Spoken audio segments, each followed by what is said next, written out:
5 minutes and 9. Welcome back to Sunrise. Today we'll continue our focus on security. Mr. Ariyo joins us now. He's also a security analyst. Thank you for coming on this morning. Thank you very much. Well, now I'm an analyst, not an expert again. No, but look, all of this matters about security. Yeah. We're looking at this matter with a view to getting a solution. What are the things that we're doing that we may not have been doing right? How do we get ourselves out of this? Okay, let's start from way back when this thing was very fresh. Remember that my postulation then was that they should refer to community leaderships then.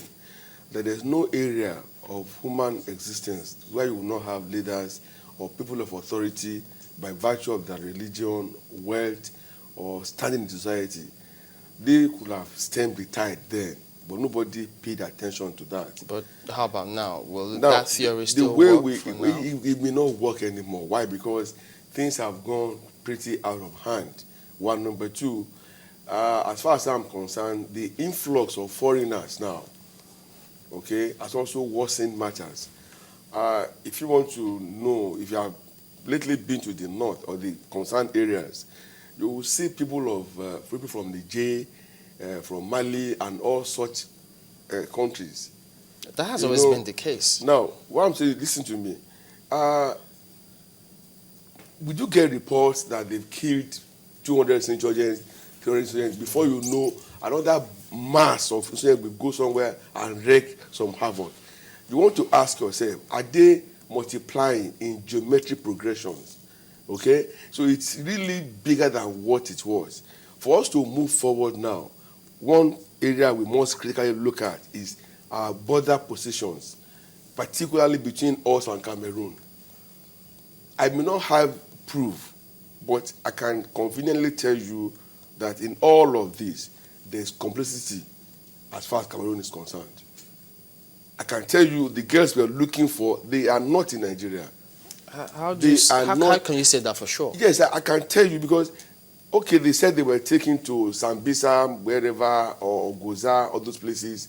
The army, from what we were told, they've combed every part of this place. And remember, way back late last year, these places were massively attacked, massively destroyed, and raided. How did the girls then escape? So, that's what I'm telling you. Did they escape from Cameroon back into Nigeria? No, I'm saying they must be in Cameroon now. They can't be in Nigeria. Because if they are in Nigeria, there's no way the army, with all that they are doing, except if they are lying to us anyway. Yeah, but you see reported today that more of those girls who were kidnapped Remember, the original report was that 234 girls were taken away. The woman, the principal of the school said, those people came and in Nigerian army uniform, pretending to want to rescue them from an impending attack.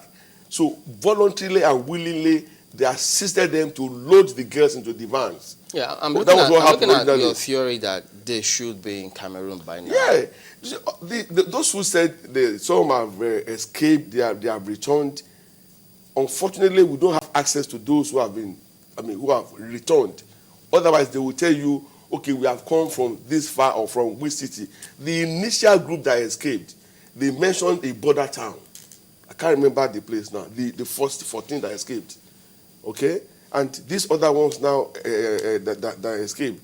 The problem now again is that the quality of information that's being given out is not something you want to go to bed with. By who? By the military and all the people concerned. It's unfortunate that the military came up and said they've rescued 108 or something. Only the following morning, the story changed, So it now makes the whole thing, the system unreliable. The structure. What kind of information are you seeking? Information that I'm expecting. What kind should they have been given out? They should have been firm in saying, sorry, so many people give correct figures, and tell us we are working at rescuing them instead of deceiving people. It was a global audience for that matter. It was BBC that now came and said, sorry, that's not the case. The woman had an interview on BBC. I had it myself anyway, and then the story changed. Even this morning, they now said, 190 are still missing, which was not the case as at Thursday, Friday last week. everything border on credibility now. And for me, it's a slap on the face of Nigerians because so much confidence is reposed in the military, so much resources are being channeled towards making them capable, towards empowering them, making them deliver value, particularly in these critical moments. But unfortunately, we are not getting anything. What about the capacity of the police? Who's talking about the police? Because all security agencies should bring something to the table. Remember, it was here that we talk of interagency collaboration, if you remember.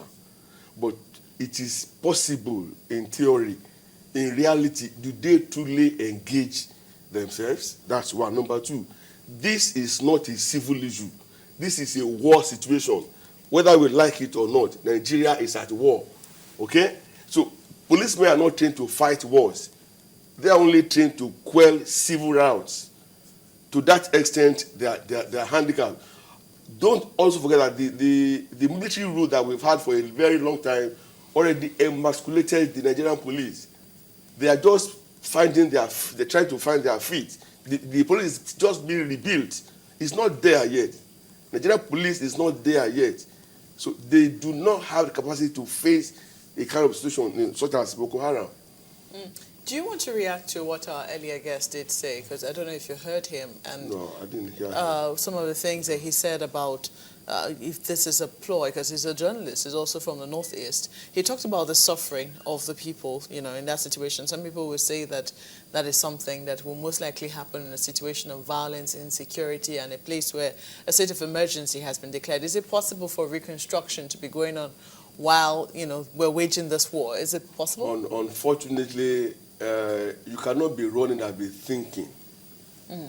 Technically, the war is on. So the possibility of rebuilding or reconstruction is not there.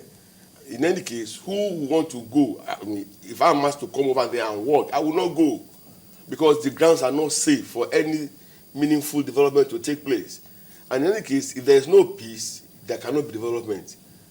Unfortunately, even in other climes where they say where there is, absence of war does not indicate peace. Well, here there is war.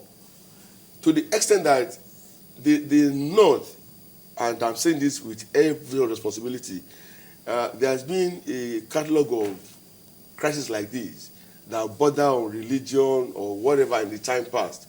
But for me, as far as this is concerned, I still don't know the motive. If it's about religion, okay, I'm a Christian, you want to be a Muslim or whatever, is it when you have killed me that I cannot come and practice the faith? All those who have been murdered mindlessly. One. Number two, when they go into a community, they don't separate Muslims from Christians or Hausa from Yoruba or wherever. They kill everybody. The other time they went to a cattle market and they destroyed everything. Do cattle have faith? Do we have Christian cattle or Muslim cattle? So it's a lot of insanity going on out there. One of the things he said, is that they also perceive this as a ploy, not to stop the Northeast from participating in democracy. It's one of the ideas making the rounds. What do you think about that? Well, it's a possibility. Unfortunately, those who flew that kite, they do not have their facts and figures to back it up. Again, partisanship has taken hold of a lot of things. So much reasoning has been swept off, and then people just talk for talking's sake. What will anybody benefit from the Northeast not participating in democracy? It's still a part of Nigeria, for crying out loud.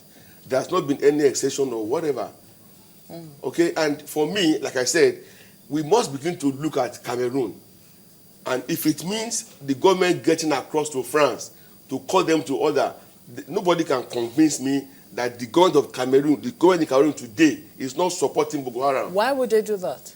I wouldn't know, for crying out loud. I wouldn't know. But the point is, sometime last month, about 8 different spots were located, which were camps of Boko Haram inside Cameroon. It was publicly reported. And I had it on CNN. So for them to be tolerating such things, they must give me a reason why.